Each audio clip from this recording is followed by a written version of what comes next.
মুসলমান ইমানদার ভাইরা আমার, আল্লাহ পাক রব্বুল আলামিন ফয়সালা করে দিয়েছেন দুইটা বিষয়। আল্লাহর কাছে বান্দার পাওনা, বান্দার কাছে আল্লাহর পাওনা। মা বাবার কাছে সন্তানের পাওনা, সন্তানের কাছে মা বাবার পাওনা। বান্দা যদি আল্লাহর পাওনা আদায় করে না, আল্লাহও বান্দার পাওনা আদায় করবেন না। যেই মা বাবা সন্তানের পাওনা আদায় করেন না, সন্তানও বড় হইয়া মা বাবার পাওনা আদায় করে না। আর যেই মা বাবায় সন্তানের পাওনা আদায় করবে, ওয়াজ লাগবে না, নসিহত লাগবে না, অটোমেটিক সন্তান বড় হইয়া মা বাবার পাওনা আদায় করবে। এক নম্বরে আল্লাহর কাছে বান্দার পাওনা, বান্দার কাছে আল্লাহর পাওনা। আদম আলাইহিস সালাম থেকে নিয়ে কিয়ামত পর্যন্ত যতটা ইনসান বানাইছেন, মাওলা করিম ততটা জান্নাত বানাইছেন। জোরে কোন সুবহানাল্লাহ। কিয়ামতের দিন যেইভাবে আমরা আল্লাহর দরবারে জান্নাতের টিকিটের জন্য হাত বাড়াবো, ওইভাবে ফেরাউন, হামান, আবু জাহেল, আবু লাহাব, উতবা, সাইবা ওরাও কিন্তু হাত বাড়াবে। যতটা ইনসান বানাইছেন ততটা জান্নাত যেহেতু বানাইছেন, তাহলে জান্নাতের টিকিটটা দিয়ে দেন। জান্নাত তো আমরা সবার নামে বানিয়েছেন, আল্লাহর পক্ষ থেকে ওই দিন ঘোষণা করা হবে জান্নাত তোমাদের প্রত্যেকের নামেই বানানো হয়েছে, কিন্তু তোমরা তো আল্লাহর পাওনা আদায় করো না, এই জন্য জান্নাতের টিকিটও দেওয়া হবে না। যারা ইমানের টিকিট জমা দিতে পারবে তারাই আল্লাহর তৈরি জান্নাতের টিকিট পাবে।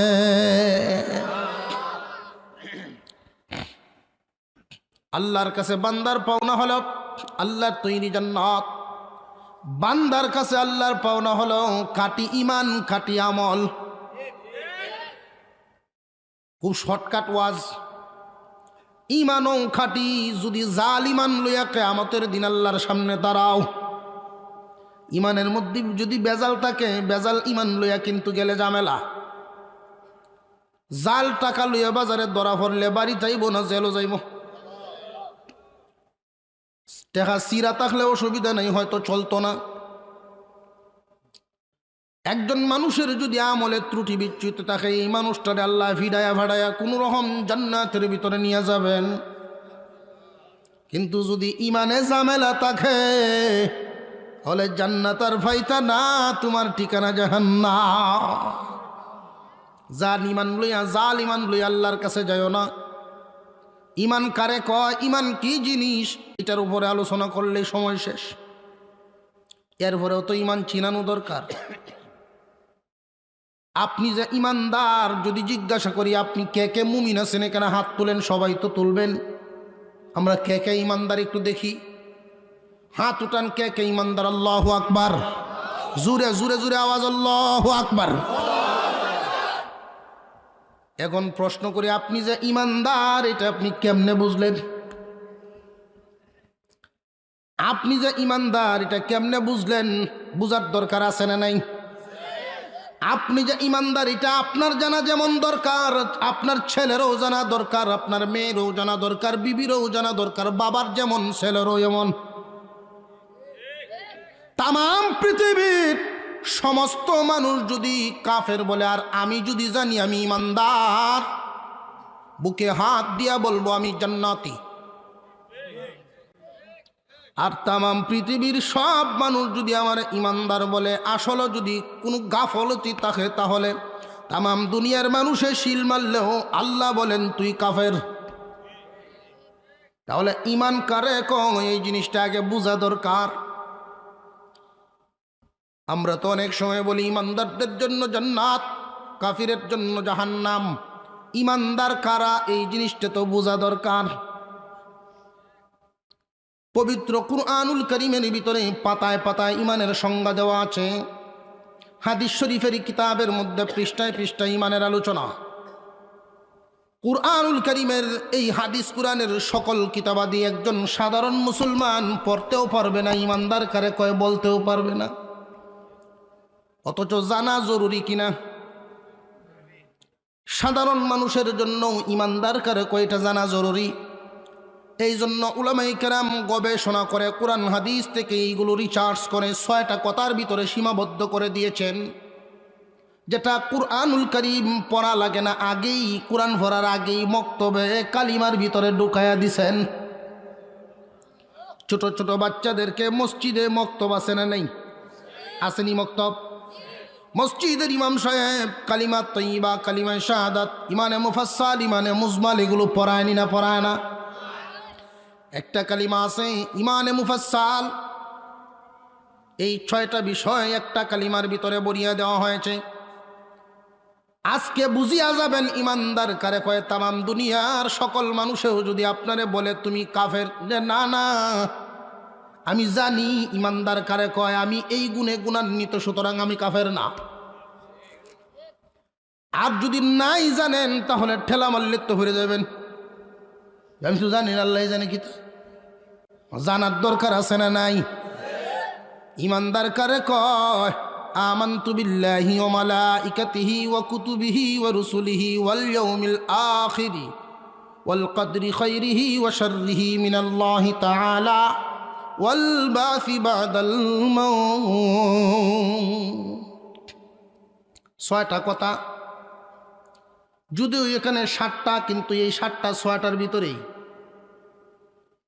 1 নম্বরে আমি আল্লাহর উপরে ঈমান আনলাম। 1 নম্বরে ঈমান কার উপর? এখন আল্লাহ নিয়ে কথা বললে আমার আর একটা অধিবেশন দরকার।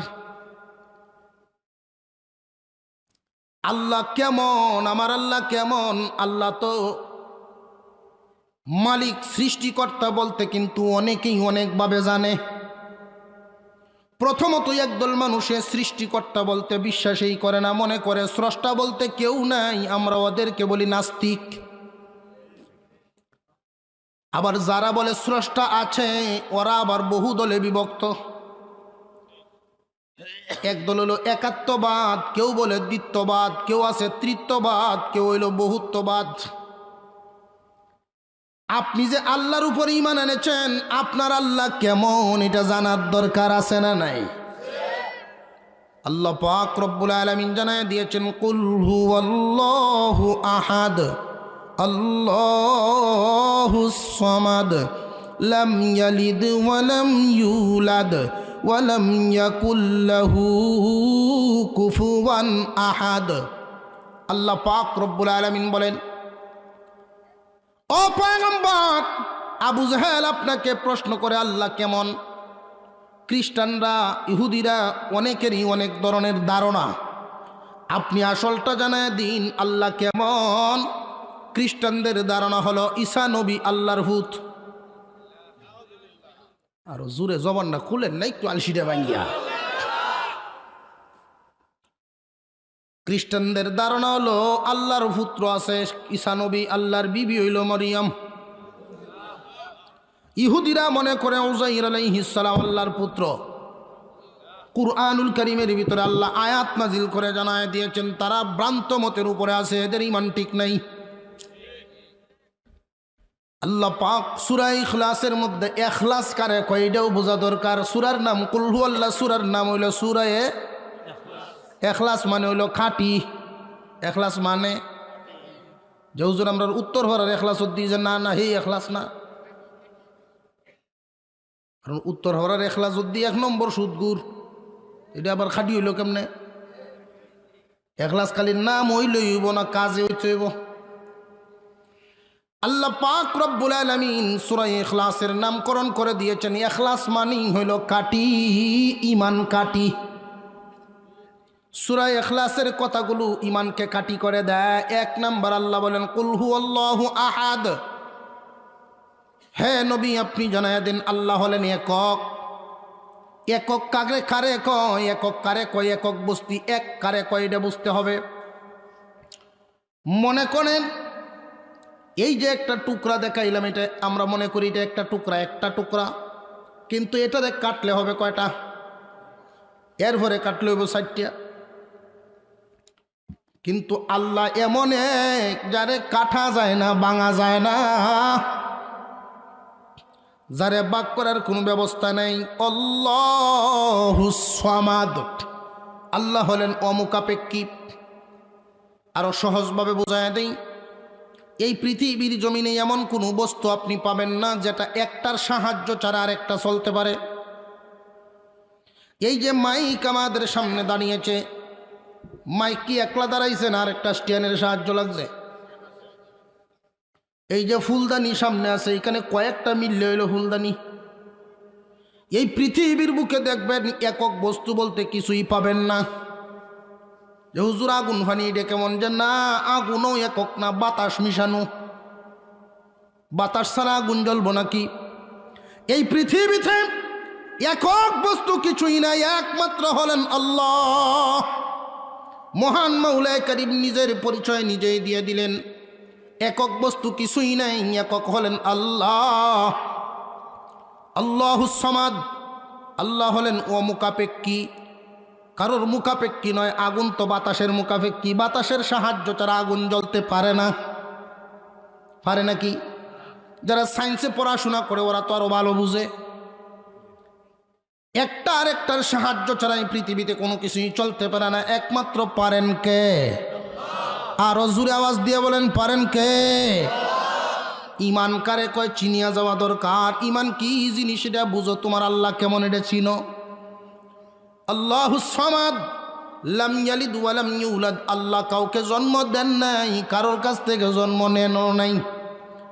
ওয়া লাম ইয়াকুল লাহু কুফুয়ান আহাদ। আল্লাহ আল্লাহ, আল্লাহর সমান কেউই না, কেউর সমান আল্লাহও না।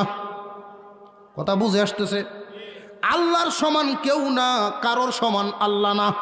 কারণ আল্লাহ আল্লাহ, সৃষ্টি আর স্রষ্টার মধ্যে বেশ কম আছে না? না। আমানতু বিল্লাহ, আমি আল্লাহর উপরে ঈমান আনলাম। আমার আল্লাহ কেমন একটু কইলাম। ওয়া মালাইকাতিহি, ফেরেশতা আছে না নাই? ফেরেশতাদের উপরে ঈমান আনলাম। ওয়া কুতুবিহি, আল্লাহর কিতাবগুলোর উপরে ঈমান আনলাম। ঈমান কারে কয়? কয় কথার নাম ঈমান। জুড়ে বলেন, কয় কথার নাম? 6 কথার নাম হলো ঈমান। 6টা কথার উপরে বিশ্বাস করার নাম হলো ঈমান।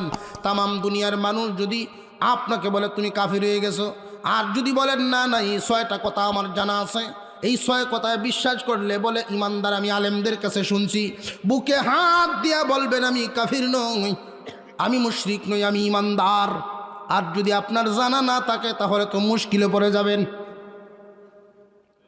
1 নম্বরে আল্লাহর উপরে ঈমান আনা, 2 নম্বরে ফেরেশতাদের উপরে ঈমান আনা, ফেরেশতা বিশ্বাস করা, 3 নম্বরে কিতাব বিশ্বাস করা। কুরআনুল কারীম কার কিতাব? আরো জোরে কন। সুল পরিমাণ ভুল আছে নাকি? আরো জোরে কন। কারণ কিতাব যেমন মানছেন, কিতাবের কথাও তো মানতে হবে। কিতাব মানা কি? যে আল্লাহ নাজিল করছেন, যা বলছেন সব 100% সঠিক, কোনো ভুল আছে নাকি? আল্লাহ বলেছেন লা রাইবা ফি, এর মধ্যে ভুল থাকবে দূরের কথা, সন্দেহই নেই। কিতাবের উপরে ঈমান আনা। 4 নম্বরে ওয়া রুসুলিহি, রসুলগণের উপরে ঈমান আনা। রসুল করিম সাল্লাল্লাহু আলাইহি ওয়াসাল্লাম যে শেষ নবী, এতে কোনো সন্দেহ আছে নাকি? তাহলে নবীর পরে যদি আর কেউ নবী দাবি করে সে কি হবে? কাফের। গোলাম আহমদ কাদিয়ানি কাফের, ঠিক না বেঠিক? জুরে কন। গোলাম আহমদ কাদিয়ানি কাফের। সারা বাংলাদেশের উলামায়ে কেরামের এটা ইমানি দায়িত্ব, ইমানি প্রতিবাদ। সারা বাংলাদেশের তাওহীদি জনতাকে নিয়ে আল্লামা শাহ আহমদ শফি দামাত বারাকাতুহুল আলিয়ার এই মিশন হলো শেষ মিশন। তিনি একটাই দাবি জানিয়েছেন, সারা বাংলাদেশের তাওহীদি জনতা নিয়ে সরকারের কাছে দরখাস্ত জানাবো, এই কাদিয়ানিদেরকে অমুসলিম ঘোষণা দিতে হবে। তারা নবী দাবি করবে, স্বাধীন দেশে যা ইচ্ছা তা মনে করে যা ইচ্ছা তা করতে পারবে। কেউ মূর্তি পূজা করবে, মুসলমানরা তো বাধা দেয় না। বাধা দেয় নাকি? কেউ মূর্তি পূজা করে, মুসলমানরা বাধা দেয় না। কিন্তু আমাদের ইসলামের নাম ব্যঙ্গাইয়া মুসলমান দাবি করিয়া গোলাম আহমদ কাদিয়ানিকে নবী মানবা, এটা মানিয়া নেওয়া হবে না। এটা ইমানি দায়িত্ব, প্রত্যেক মুসলমানের ইমানি দায়িত্ব। হুজুর আকরাম সাল্লাল্লাহু আলাইহি সাল্লামের উপর ঈমান আনা। এটা কয় নাম্বার? 4 নাম্বার। 1 নম্বরে আমানতু বিল্লাহ, আল্লাহর উপরে ঈমান আনলাম, আল্লাহ বিশ্বাস করি। 2 নম্বরে ওয়া মালাইকাতিহি, ফেরেশতা বিশ্বাস করি। 3 নম্বরে ওয়া কুতুবিহি, কিতাব বিশ্বাস করি, কোরআন সত্য। 4 নাম্বার ওয়া রুসুলিহি, বিশ্ব নবী যে আল্লাহর রসুল বিশ্বাস করি, শেষ নবীটাও বিশ্বাস করি, তারপরে আর কোনো নবী নাই। ওয়াল ইয়াউমিল আখির, আখিরাত বিশ্বাস করি। 5 নাম্বার ওয়াল কদরি খায়রিহি ওয়া শাররিহি মিনাল্লাহি তাআলা, তকদিরের ভালো এবং মন্দ আল্লাহর পক্ষ থেকে আসে, কারোর হাতে ক্ষমতা নাই। ক্ষমতা কার হাতে? কয় নাম্বার হলো? 6টা তো হয়ে গেল। ওয়াল বাসি বাদাল মাউত, কিয়ামতের দিন আল্লাহ পাক আবার উঠাইবেন। আপনারা বলতে পারেন হুজুর হন্দি 7টা হয়ে গেল। এই যে আগে গেল ওয়াল ইয়াউমিল আখিরে, আখিরাতের উপর আল্লাহ যে কিয়ামতের দিন উঠাইবেন, মরার পরে যে উঠাইবেন, এটা কি ইহকালে না পরকালে? ওয়াল ইয়াউমিল আখিরি আল ওয়াল বাসি বাদাল মাউত, দুইটাই একটা। কথা বুঝে আসতেছে? 1 নম্বরে আল্লাহর উপরে ঈমান আনলাম, 2 নম্বরে ফেরেশতাদের উপরে ঈমান আনলাম, 3 নম্বরে কোরআনের উপরে, কিতাবের উপরে ঈমান আনলাম, 4 নম্বরে রাসূলের উপরে ঈমান আনলাম, 5 নম্বরে তকদিরের উপরে ঈমান আনলাম, 6 নম্বরে পরকালের উপরে বিশ্বাস করলাম, ঈমান আনলাম। এই 6টা কথায় যদি সন্দেহ না থাকে, তামাম দুনিয়ার মানুষ কাফের বলল, আপনি কাফের না। আর 6টা একটার মধ্যে যদি গন্ডগোল হয়ে যায়, উদাহরণস্বরূপ তাসলিমা নসরিন। তসলিমা নসরিন কিন্তু মুসলমানের সন্তান, নামটাও তো মুসলমান, তাসলিমা মুসলমান না, আরবি নাম। মুসলমান সমাজের মধ্যে বড় হয়েছেন, সম্ভ্রান্ত পরিবারে জন্ম নিয়েছেন। কোরআন মানে, কোরআনের মধ্যে সবগুলো মানে একটা আয়াতে ফেস লাগছে তার। আল্লাহ কিন্তু সে বিশ্বাস করে, আল্লাহ যে আছে এটা সে মানে, ফেরেশতা আছে এটাও সে মানে, নবী যে সত্য এটাও সে মানে, আখিরাত যে আছে এটাও সে মানে, তকদিরের ভালো মন্দ এটাও মানে। কিন্তু গন্ডগোল, কিতাবের মধ্যে গন্ডগোল। সব আয়াত ঠিক আছে, কিন্তু নারীদেরকে টকাইছে, পুরুষরে জিতাইছে, এইখান কথা কইছে। খালি ঈমান রইছে না গেছে? কথা উদাহরণ দিয়ে শুধু এতটুকু বোঝাইলাম।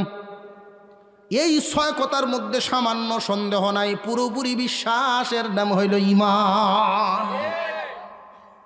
ঈমান আনবেন আর আমল করবেন, লা শরীক আমল, একমাত্র কার জন্য? আরো জোরে কর। ইলেকশন আইলে যদি খালি টুপি মাথার দেলায়, তাহলে এটা আল্লাহর নামাজ না বুড়ের নামাজ? কথা বুঝতেছেন? ছোট বাচ্চা মারা গেছে, এটা জানাজা তো গিয়ে হাজির। আর এমনও দেখা গেছে 1 ওয়াক্ত নামাজ 3 বারও পড়ে। এই মসজিদও জমাত পাইছে গে সবার, হ্যাঁ দহরের যে দোয়াশান ছায়া। আরেক মসজিদও যখন গেছে গিয়ে দেয় হেন 15 মিনিট বেশ কম। এখন কি করতো, যা কারো দেখি কারো এই ভরছে, আবার ভরতেছে। যে ইলেকশন শেষ, টুহি মাথার তো খুললেছে। তো সাথীরা যে কেউ টুহি খুললেন লাগে রেখো না, যে উদ্দেশ্যে দিলাম কামইল না, ফেল করিয়েছি। কথা বুঝেননি? আর যদি ভাস করে এরপরেও খুললেলা। এখন খুলছেন কেন?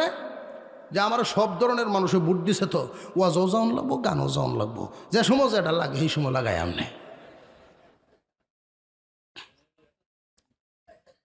সত্য না মিথ্যাই রে? ইবাদত যা করবেন একমাত্র কার জন্য? যাকাত আল্লাহর হুকুম। যেই মাত্র কিছু পয়সা হয়ে গেছে, বাড়িতে ফোন করে রমজানও শুরু ভাই এনতাকে কয় মাইক মারি দিস, কাপড় বানাম। 150 টাকা গুট কাপড় কিনে এনে লাইন ধরায় মানুষরে। এমন নজির, এমন কলঙ্কের ইতিহাস আমাদের দেশে আছে। এবং এই কাপড় আনতে গিয়ে ডলাডলি ঠেলাঠেলি খায়া 5-7 জন লোক মারা যায়, এই ইতিহাসও আছে। কলঙ্কজনক ইতিহাস। তুমি যদি জাকাত দিবা ইচ্ছা হয়, এই জাকাতের আইন কেন চালু করলেন আল্লাহ, এটা আগে বুঝতে হবে। দারিদ্র বিমোচন, দরিদ্রতা দূর করার জন্য আল্লাহ জাকাত চালু করছেন। তোমার মাল আছে আর একজনের নাই, তারে দিয়া তুমি ধনী বানায় দাও। জাকাতের সিস্টেমটা হলো এই, মনে করেন একটা গ্রামের মধ্যে 20 জন গরিব আর 20 জন ধনী। এই 20 জন ধনী যদি 20 জন গরিব রে দেয় তো ক্লিয়ার। এখন এইভাবে দিত না, কাপড় বাটবো খালি সকলরে দিত। উচিত তুমি একজনকে একটা সেলাই মেশিন কিনে দাও, একটা মহিলাকে, তার ভিক্ষা করতে হবে না, তার কষ্ট করতে হবে না, এই মেশিন চালায় সে নিজের পায়ে দাঁড়ায় গেল। একজনকে একটা রিক্সা কিনে দিয়ে দাও, 10,000 টাকার কাপড় কেনার চেয়ে 10,000 দিয়ে একটা রিক্সা কিনে দিয়ে দাও, 20,000 দিয়ে একটা রিক্সা কিনে দাও, 1 লক্ষ টাকা দিয়ে একটা অটো কিনে দাও। এই লোকটাকে দ্বিতীয়বার আর জাকাত দিতে হবে না। দরিদ্র বিমোচন করবা কেমনে? কাপড় বাটিয়া। কাপড় বাটলা মানে তোমার মতলব বালা না, ইলেকশন করবা।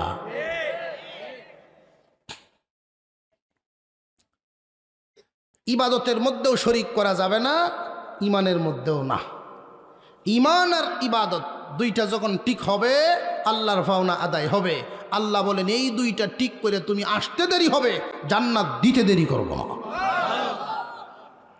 একটা সাবজেক্ট গেল। এবার আসেন মা বাবার কাছে সন্তানের পাওনা, সন্তানের কাছে মা বাবার পাওনা। এই আলোচনার একটু করিয়ালতাম নি না? আপনার অসুবিধা হইব? আধা ঘন্টা সর্বোচ্চ ইনশাআল্লাহ। সমাজের মধ্যে আমরা এত ওয়াজ নসিহত করতেছি, এরপরেও সন্তান হেদায়েত হয় না। কারণ নাকি? কারণ রইল আসল জাগাত বুঝন লাগবো। সন্তানের পাওনা আদায় কি পরিমাণ হয় এটা আগে বুঝতে হবে। আমরা শুধু মা বাবার হক আদায় করো, মা বাবার খেদমত করো, এই ওয়াজও আছি, কিন্তু সন্তানের যে পাওনা আছে এইটার দিক লক্ষ্য করি না। যেই মা বাবায় সন্তানের পাওনা আদায় করে না, সন্তানও বড় হইয়ারে না। হিসাব মিলায় দেখেন, হিসাব মিলায় দেখেন আপনি কি আপনার সন্তানের পাওনা জীবনে আদায় করছেন কিনা আগে বুঝতে হবে। জানতে হবে আপনার সন্তান কি কি পায় আপনার কাছে, আপনি কি পুরোপুরি আদায় করছেন। যদি করে থাকেন, নিশ্চিন্তে বসে থাকেন, সন্তান বড় হইয়া আপনার পাওনা আদায় করবে ইনশাআল্লাহ। আর যদি শুনে মনে করেন আপনার সন্তানের পাওনা আপনি আদায় করেন নাই, তাহলে তো আপনি তার উপরে জুলুম করছেন। তার পাওনা আদায় করেন নাই, সে কেমনে আপনার পাওনা আদায় করবে? মা বাবার কাছে সন্তানের পাওনা, সন্তানের কাছে মা বাবার পাওনা খুব ভালো করে বুঝেন। কে কার পাওনা আদায় করবে? মা বাবায় আগে করবে না সন্তানে আগে করবে? মা বাবায় আগে করবে। সন্তান জন্ম নেওয়ার আগ থেকেই মা বাবার উপরে পাওনা শুরু হয়ে যায়। আল্লাহর নবী বলেন, 2 জনে মিলিয়া সন্তান জন্ম দিবা, 3য় জন লইও না। সাহাবায়ে কেরাম বলেন, হুজুর আমরা তো দেখি 2 জনেই সন্তান জন্ম দেই, 3য় জন কে আসে, কোথায় থেকে সামিল হয়? বিশ্বনবী বলেন, হুয়া শয়তান। এই শয়তান তোমাদের সাথে সামিল হয়ে যায়। এই জন্য দোয়া শিখায় দিলেন রাসূল, আল্লাহুম্মা জান্নিবনি শাইতানা ওয়া জান্নিবি শাইতানা মা রাযাকতানা। যারা এই দোয়া জানো না, আউযু বিল্লাহি মিনাশ শাইতানির রাজিম পড়িয়া লইও, শয়তান বিছানায় থাকবে দূরের কথা, ঘরে থাকতে পারবে না। তুমি দাবি করো তোমার সন্তান তোমার হুকুম মানবে, বিবি দাবি করে তার হুকুম মানবে। যদি শয়তান শামিল হয়, শয়তানও কিন্তু দাবি করে তার হুকুম মানত। এই জন্য রসুল বলেন, আগেই হুকুম মানার অধিকার থেকে তারে দূরে সরায় আলো, শয়তান যেন শামিল হইতে না পারে। এই দোয়া কয়জনে পড়ছিলেন? মাথায় তো ঠিক থাকে না। আউযু বিল্লাহি মিনাশ শাইতানির রাজিম পড়তে হবে, মনে থাকবো নি ইনশাআল্লাহ। ময় মুরব্বীরা মনে মনে কইব, এই হুজুর বেড়া করতে আইছে, আল্লাহ জানে অত দিনে। ও ভাই, দাদা আর নাতি মসজিদে গেছে, জুম্মার দিন ইমাম সাহেব দোয়া করতেছে, আল্লাহ আমরা সকলকে নেক সন্তান দান করো। আমরা কই না আমিন? দোয়ার মধ্যে আমিন কই না? জোরে জোরে আমিন কইতেছে সবাই। রাস্তা তায়া নাইতে জিগায়, দাদা তোমার মতলবটা কিতা? কি মতলবটা আমার? ইমাম সাহেব যে কইছেন যে সময় যে নেক সন্তান দান করো, তুমি তো খুব ডাডে আমিন কইছো, ঘটনা কি তোমার? দাদু মারা গেছে 3 বছর হয়েছে, মনে মনে কোনো ঝামেলা নাকি? দাদা কয় দূর, শয়তানি করার জায়গা ভাস না বেটা। আমি তোর নিয়তি কইছি, তোর হইল তো আমার হইল। আচ্ছা, ময় মুরব্বীরা হয়তো মনে মনে ভাবতে পারেন যে ওয়াজ হুজুর শুরু করছে, এটা তো আমরা আর দরকার নাই। সমাজের মধ্যে চালু করবেন, নাতিনাত করে শিখাইবেন, এগুলো মুসলমানদের আইন কানুন, এগুলো জানানো দরকার। বছরে শুধু একবার বড় দিকে কুরবানির গরু জবাই করলাম, মুসলমান হয়ে গেলাম। আর সপ্তাহে একদিন মসজিদে গেলাম তো শুক্র আলী মুসল্লি হয়ে গেলাম। মুসলমানি সমাজ গঠন করা প্রয়োজন। প্রত্যেকটা ঘরে ঘরে প্রত্যেকটা কাজে ইসলামের বিধান আছে না নাই? আল্লাহু আকবার বলেন। সন্তান যখন গর্ভে চলে আসে, আল্লাহর নবী বিশ্বনবী রাহমাতুল্লিল আলামিন শিখায়া দিলেন দুনিয়াবাসী, সন্তানের পাওনা কিন্তু মার গর্ভ থেকে শুরু হয়ে যায়। তোমার কাছে পাওনা। ও মা, সন্তান যখন তোমার গর্ভে চলে আসবে, ইচ্ছা মতো চলাফেরা করতে পারবা না, তুমি একটু লাজুক হইয়া পর্দার সাথে চলবা, তোমার আসর বাচ্চার উপরে পড়বে। তুমি যদি বেশি বেশি কোরআন তিলাওয়াত করো, সন্তানটা আল্লাহওয়ালা হবে। বেশি বেশি আলেমুল আমাদের কিতাবাদি পড়া, বই পুস্তক তিলাওয়াত করা, কুরআনুল করিম তিলাওয়াত করা। তাফসিরের কিতাবের মধ্যে আসছে, যেই মহিলা কুরআনুল করিমের সূরা ইউসুফ বেশি বেশি তিলাওয়াত করবে সন্তান পেটে নিয়ে, এই সন্তানটা দুনিয়াতে এসে জেহেন ভালো হবে, বুদ্ধি ভালো হবে। 2 নাম্বার, বাচ্চাটা সমাজ সংস্কারক হবে, সমাজের কল্যাণ করবে, এর আসর গিয়ে বাচ্চার উপরে পড়বে। কিন্তু আজকাল আমরা কি করি, ডাক্তার বলে দিছে মাগো বাচ্চা পেটে নিয়ে বেশি পরিশ্রম করতে পারবা না, একটু বেড রেস্টে থাকবা। বেড রেস্ট দেয় না। স্বামী স্ত্রী 2 জনে যুক্তি করে, ডাক্তার যে কইল লড়াচড়া করন যাইত না, একটা টেলিভিশন কিনে দাও, বয়ে বয়ে খালি কিরণ মালা দেয়া। আল্লাহ কয় কি, বান্দায় করে কি? তুমি তো বাচ্চার পাওনা আদায় করে নাই। এই জন্য বাচ্চা দুনিয়াতে আইসা পরে লজ্জা শরম থাকে না। তুমি যেমনে চলছো, এর আসর গিয়ে তার উপর পড়ছে। বাচ্চা যখন জন্মগ্রহণ করে 7 দিনের ভিতরে, বাচ্চা যখন জন্মগ্রহণ করবে 7 দিনের ভিতরে 4টা কাজ যেই মা বাবাই আদায় করবে, সন্তান বড় হইয়া মা বাবার পাওনা আদায় করবে। যেই মা বাবাই আদায় করবে না, সন্তান বড় হইয়া মা বাবার পাওনা আদায় করবে না। 1 নাম্বার, বাচ্চা বাড়িতে হোক, হাসপাতালে, ক্লিনিকে, যেখানেই জন্মগ্রহণ করুক না কেন, ছেলে হোক আর মেয়ে হোক, ডান কানে আজান, বাম কানে ইকামতের শব্দ বলতে হবে। আল্লামা আশরাফ আলী থানভী রহমাতুল্লাহি আলাইহি বলেন, এই আজানটার কোনো নামাজ নাই, জানাজার নামাজের আজান নাই। সুবহানাল্লাহ কইতে মন চায় না। ঘুমায় গেছ না? কেলা কেলা ঘুম আত্মুল হচ্ছে দেখি একটু।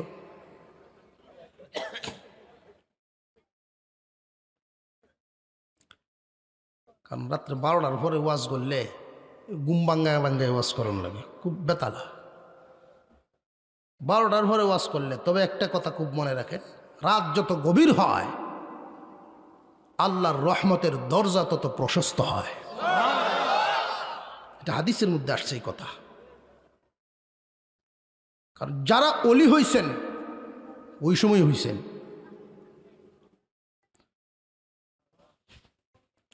হুজুর আকরাম সাল্লাল্লাহু আলাইহি ওয়াসাল্লাম বলেন, ডান কানে আজান, বাম কানে ইকামতের শব্দগুলো বলে দিবা। আল্লামা আশরাফ আলী থানভী রহমাতুল্লাহি আলাইহি বলেন, এই আইন রাসূল কেন করলেন তোমরা জানোনি? শয়তান প্রত্যেকটা মুসলমানের বাচ্চারে তার দলে নিতে চায়। বাচ্চা যখন জন্মগ্রহণ করে, আল্লাহর নবী জিজ্ঞাসা করেন, বাচ্চা কেন কান্দে তোমরা জানোনি? না গো হুজুর, আমরা জানি না। সন্তান জন্মগ্রহণ করার পরেই এই সন্তানটাকে শয়তানের দলে নেওয়ার জন্য শয়তানে তারে থাবা দেয়। নিষ্পাপ মাসুম বাচ্চা চিল্লাইতে থাকে, এই সময় তোমরা আজান দিয়া দাও। আজানের আওয়াজে শয়তান পালাইব। এই সন্তানের কানে কানে আজানের আওয়াজটা দিয়ে বুঝায় দাও মুসলমানের সন্তান, আল্লাহু আকবার আল্লাহু আকবার, আশহাদু আল্লা ইলাহা ইল্লাল্লাহ, আশহাদু আন্না মুহাম্মাদার রাসূলুল্লাহ। শব্দগুলো সব শোনায় দাও। তোমরা মনে করো ছোট মানুষ মাত্র হইছে, ও আজান কি বুঝবো? রুহুগুলো কিন্তু একসাথে, রুহুগুলো একসাথে, রুহের সাথে আল্লাহর নামের সম্পর্ক আছে। তুমি আজান দিয়া বোঝায় দাও, মুসল্লি গো মুসলমান, আজান হয়ে গেছে, নামাজ হইতে আর কতক্ষণ? আজান হয়ে গেছে মাগরিবের নামাজের মাত্র 2-2.5-3 মিনিট, বেশ কম। আজান শোনায় তারে সাবধান করো, জানা যাও রেডি। খুব লম্বা হায়াত নিয়ে তুমি দুনিয়াতে আসো নাই। এই কয়েক মিনিট সময় আল্লাহকে বড় মনে করে জীবনযাপন করবা। এই বাচ্চার কানে কানে আজান দিতে হবে। ছেলে হইলে শুধু আজান দেওয়া, মেয়ে হইলে লাগবো না? লাগতো না? হ্যাঁ, আমরার দেশের নিয়ম হইল শুধু ছেলে হইলে দেয়, মেয়ে হইলে দেয়ই না। আল্লাহর নবী বিশ্বনবী শিখাইছেন, ছেলে হইলেও আর মেয়ে হইলেও যেখানেই হোক না কেন, হাসপাতালে হোক আর বাড়িতে হোক, ছেলে হোক আর মেয়ে হোক, ডান কানে আজান, বাম কানে ইকামতের শব্দ বলা মনে থাকবনি। তোমরা যদি এই পাওনাগুলো, বাচ্চার এই পাওনাগুলো যদি আদায় না করো, বাচ্চাও বড় হইয়া তোমার পাওনা আদায় করবে না, সে উল্টা পাল্টা করবে। ডান কানে আজান, বাম কানে ইকামতের শব্দগুলো দেওয়া শুধু ছেলে হইলে না মেয়ে হইলেও? জোরে আওয়াজ দিয়ে বলেন, ছেলে হইলেও না মেয়েদেরকেও দিতে হবে? ছেলে মেয়ে উভয়ের বেলায় আজান দিতে হবে। আমরার দেশের নিয়ম শুধু ছেলে হইলে দেয়, মেয়ে হইলে দেয় না।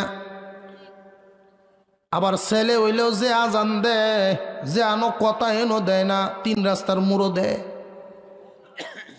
রাস্তাত কারুইয়া একজনে শূন্য কয়ে, এটা কার আজান? জৌরেরও না, আসরেরও না, এটা কোন আজান? এটা না সেরাগালির হুত হইছে, পাবলিকরে শোনায়। আজান কি মানুষকে শোনানো, বাচ্চারে শোনানো?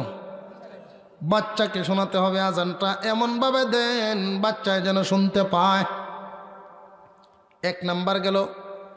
ছেলের বেলাও মেয়ের বেলাও খুব বারবার বলতেছি, মনে রাখবেন। কিন্তু বহু এলাকায় আবার কিছু কুসংস্কার আছে, সাবধান, এগুলো করবেন না। আমি যেগুলো বলতেছি ওইগুলো করবেন। ছেলে হইছে, আমি যে লজিং বাড়িতে থাকতাম, 7-এর ঘরের এক লোক দৌড়তেছে, ছেলের সংবাদ পাই, ছেলের বাপ দৌড়তেছে। কি ব্যাপার, কিরে দৌড়ে কই? দৌড়ে গিয়া এক বড়ই গাছও জাহি দেয়, এরকম করে। কি ব্যাপার? আমি জিজ্ঞাসা করলাম, আমি জানি না, মুরব্বীরা কইছে তাই করি। তখন মুরব্বীরা জিগাইলাম যে এই জাগাজাগি ঘটনা কি, বড়ই গাছ? কয় আমরাও মুরব্বীরা গাছ তো শুনছি যে বড়ই গাছও জাগি দেয়, জয়টা বড়ই ফালতারব, ওই হুতের বা হইব। আমি বললাম, সারে সর্বনাশ করছে রে, যদি 100 বড়ই পরে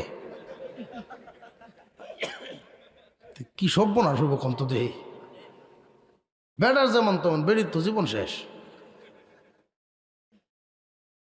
যেই তৈল কুসংস্কারপূর্ণ ধারণা, কুসংস্কারের কথা। বাচ্চা হওয়ার সাথে সাথে খুশিতে কি দিবেন? শুধু ছেলে হইলে আজান দেওয়ান খুশিতে, না মেয়ে হইলেও খুশিতে আজান দেওয়ান? মেয়ে হইলে তো অনেকে আজান দেয় না, মনেই বালা না, মন মানসিকতা নষ্ট হয়ে রে। কারণ ছেলে হইলে মন খুব খুশি, সাজি দহন যে আপনার বায়ু হইছে, আল্লাহ বাসাক, আল্লাহ বাসাক, বুড়াও দহরে, আল্লাহ বাসাক। আর যেই মেয়ে হয়, বুড়া যদি শুনে কি করবে, আল্লাহ দিছে, কি করবে? চিন্তা করেন বিষয়টা। এই সময় আর আল্লাহ বাসাক কয় না, কিতা করবে, আল্লাহ দিছে। অথচ মেয়ে হইলে রহমত নাজিল হয়। নবী করিম সাল্লাল্লাহু আলাইহি ওয়াসাল্লাম হাদিসে পাকে বলেন, যেই ঘরে মেয়ে জন্মগ্রহণ করে একদল ফেরেশতা সাথে সাথে নাজিল হয়ে যায়। এই ফেরেশতারা ঈশা ঘোষণা দিতে থাকে, ও পরিবারের লোকেরা, তোমরা জানো দুনিয়াবাসী এই মেয়েদের দেখাশোনা যারা করবে, আল্লাহর রহমত এদের উপরে নাজিল হবে। মেয়ে হইলে 3 মেয়ে যার আল্লাহর নবী বলেন তার জন্য জান্নাত ওয়াজিব। আরেকজন প্রশ্ন করলেন, হুজুর 2 মেয়ে থাকলে রাসূল বলেন তারও ওয়াজিব, তারও আল্লাহ জান্নাত দিবেন। যদি একটা থাকে আল্লাহর নবী বলেন যদি নিয়মতান্ত্রিকভাবে লালন পালন করতে পারে, দিনদার পরিবেশ দেইকা মেয়েটাকে দিনী তালিমের সাথে দিনী পরিবেশে বড় করলো, দিনদারের হাতে উঠায়া দিল, আল্লাহ রব্বুল আলামিন এক মেয়ের উসিলায় বাবারে জান্নাত দিবেন। ছেলের নামে তো ইজ্জতের সুসংবাদ নাই, মেয়ের জন্য আছে। তাহলে ছেলে হইলে লাভ বেশি না মেয়ে হইলে লাভ বেশি? বুঝি আমরা উল্টা। তুলনামূলক দেখবেন, বাস্তব দিক লক্ষ্য করে দেখবেন, ছেলেদের তুলনায় বাবারে বা মারে আদর করে মেয়েরা বেশি। এটা আমি বাস্তব, এটা আমার জীবনের ঘটনা। হলো আমার এক ছেলে হইলো 4 বছর, মেয়ে হইলো 2 বছর। তো বাজার থেকে যখন আই তো মেয়ে কুলো উঠবো আয়া, আর ছেলে এটা হোহে ডাতায় কিতা আনছি সেইটা দেখে, হের খবর হলো হোহেড। আমি তখনই চিন্তা করলাম যে রসুলের যে হাদিস বাস্তব, মেয়েরা বাবার কলিজার টুকরা। বাপ যদি একটু দেরি হয় বাহির থেকে আসতে, দেখবেন মেয়ে ঘুমায় না, মনে হয় যে মেয়ে হইল আরেকজন মা। তোমরা মেয়ে হইলে বেশি খুশি হইবা। রসুল বলেন বাজার থেকে কিছু আনছো, এটা ছেলের হাতে আগে দিও না, মেয়ের হাতে আগে দাও। কারণ এটা লালন পালন করবা, একদিন তুমি তার বিয়া দিলবা, তার কপালে কি আছে জানা নাই, যা আদর করার তুমি করে দাও। 1 নম্বরে আজান দেওয়া মনে থাকবো নি। 2 নাম্বার 7 দিন বয়সের সময় তার মাথাটা মুন্ডাও, মাথা মুন্ডায়া চুলগুলো, শুকনা চুলগুলো ওজন দিয়া স্বর্ণ অথবা রূপা আল্লাহর রাস্তায় সদকা করে দাও। ধনী হইলে স্বর্ণ দেও, গরিব হইলে রূপা দেও। যদি রূপা দাও 100 থেকে 120 টাকা হতে পারে। এই পরিবার বাচ্চা এদের উপরেই আল্লাহ পাক রব্বুল আলামিন এমন একটা রহম করবেন, সদকার উসিলায় মুসিবত থেকে বাঁচায় রাখবেন। 3 নাম্বার কাজটা হলো 7 দিন বয়সের সময় ছেলে হোক আর মেয়ে হোক এমন একটা নাম রাইখা দিবেন যেই নাম শুনলেই বোঝা যায় মুসলমানের সন্তান।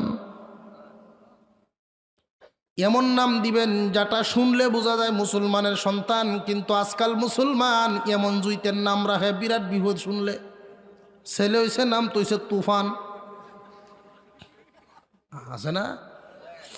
ইমাম সাহেবের দাওয়াত দিছে, মসজিদের ইমাম সাহেব বইছে, তো বেটা ডাকতেছে এই তুফান ফানিয়ান। ইমাম সাহেব কাঁপি উঠছে, তুফান শুনিয়া। হুজুর আপনি লড়িয়ে উঠলেন, ডরায় উঠলেন, তুফান করছো? আমার আল্লাহর মাল হুতের নাম তুফান। আপনার আল্লাহর মাল হুতের নাম তুফান? এই তুফানে 3 বার বাড়ি ভাঙছে আমার, শুনলে ডর করে। ও আচ্ছা, নাম তো আহা মানুষ এমন একটা নাম রাখবা যেই নাম শুনলেই বোঝা যায় মুসলমানের সন্তান। 4 নম্বরে আকিকা করা। আকিকা ছেলের জন্য 2টা, মেয়ের জন্য 1টা। খাসি হইলে 2 খাসি, মেয়ে হইলে মেয়ের জন্য 1 খাসি। গরুতে দিলে 2 নাম আর 1 নাম। গোষ্ঠের হুকুম কুরবানির মতো। এরপরে বাচ্চারা যখন শিক্ষা দিবেন, তালিম দিবেন, খুব ভালো করে বুঝান, মনে রাখবেন কথাগুলো। বাচ্চার হক আদায় করবেন, পাওনা আদায় করবেন। বাচ্চাই কিন্তু বলতে পারবে না তুমি আমারে কোন শিক্ষা দিবা, কি শিক্ষা দিবা, এটা তার বলার জ্ঞান নাই।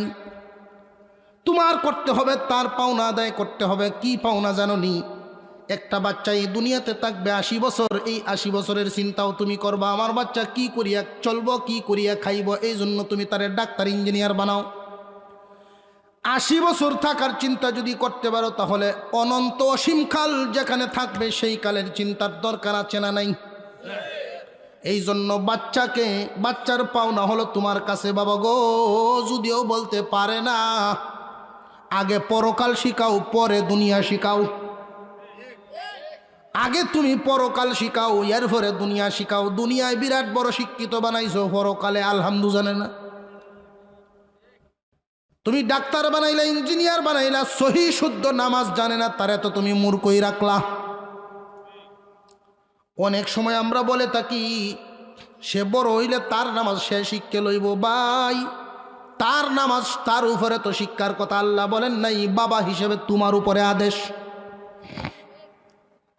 তার নামাজ সে যদি শিখিয়াও লয়, তুমি বাবা হিসাবে মা হিসাবে যে শিখাও নাই, এর দ্বারাই কিন্তু তুমি আসামি হইবা। তোমার দায়িত্ব তো তুমি পালন করো নাই। আর আরেকটা সহজ কথা হইল, তোমরা যে বলো বড় হইলে তার নামাজ সে শিক্ষা লইব, এটা হইল একটা ফাইজলামি কথা, ফাও কথা। হুজুর কেন বললেন এই কথা? যে কারণ হইল, কয়জন পারে বড় হইয়া নামাজ শিখতে, সূরা শিখতে? কয়জন পারে? কয়জন পারে? প্রত্যেক মসজিদে আমি দেখছি ইমাম সাহেব 1 সপ্তাহ পর্যন্ত আলহামদু সূরা ট্রেনিং দেওয়া হয়েছে, কুল হু আল্লাহ ট্রেনিং দেওয়া হয়েছে, 1 সপ্তাহ পর্যন্ত জফাইছে। জফানুর পরে শুধু ইমাম সাহেব বলছেন যে আগামীকালকে সকালে আল্লাহ বাঁচাইলে আমি শুনাম আপনারা কি কি শিখছেন। পরের দিন সকালে একজনও নাই, ইমাম সাহেব একলা নামাজ পড়ছে মসজিদে। কেমন শিহা শিখছে? এই জন্য বাচ্চাদেরকে প্রথমেই আপনি তার পরকাল শিখায় দেন, এরপরে ডাক্তার বানান, ইঞ্জিনিয়ার বানান, যে কোনো শিক্ষায় শিক্ষিত করেন, অসুবিধার কোনো কারণ নেই। এই দায়িত্বগুলো যদি পালন করতে পারেন, ইনশাল্লাহ আপনার বাচ্চা বড় হয়ে আপনার পাওনা আদায় করবে। আর যে সমস্ত লোকেরা মা বাবার পাওনা আদায় করবে, সংক্ষিপ্ত আকারে মা বাবার পাওনার কথা বলে ফেলি। এই দুনিয়াতে আল্লাহ আমরা উন্নতি দেওক, আমরা কে কে চাই? হাত তুলেন না, একটু তুললে দিব, না তুললে কিন্তু ওরা ভাইতেন না, বুঝলেন? যে হাত নামায় পরে একটা বিপদ করবে।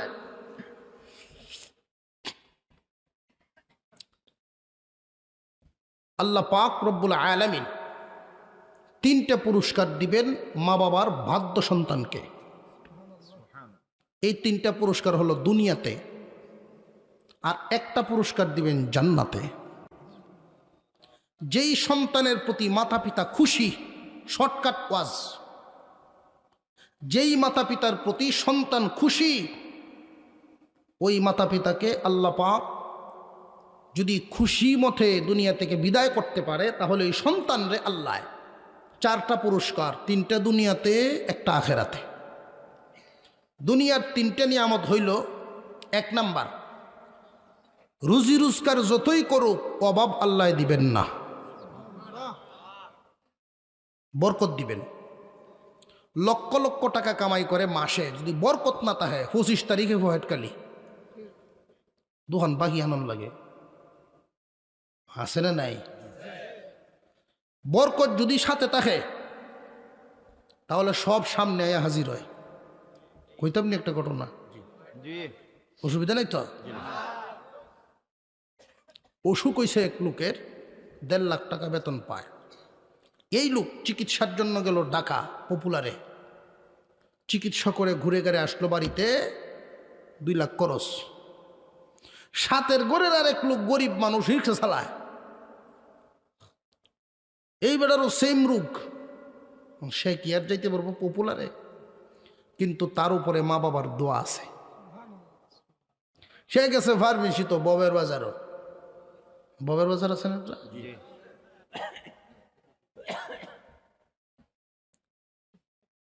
এই হলে গেছে ফার্মেসি, তো ওষুধ আনতো।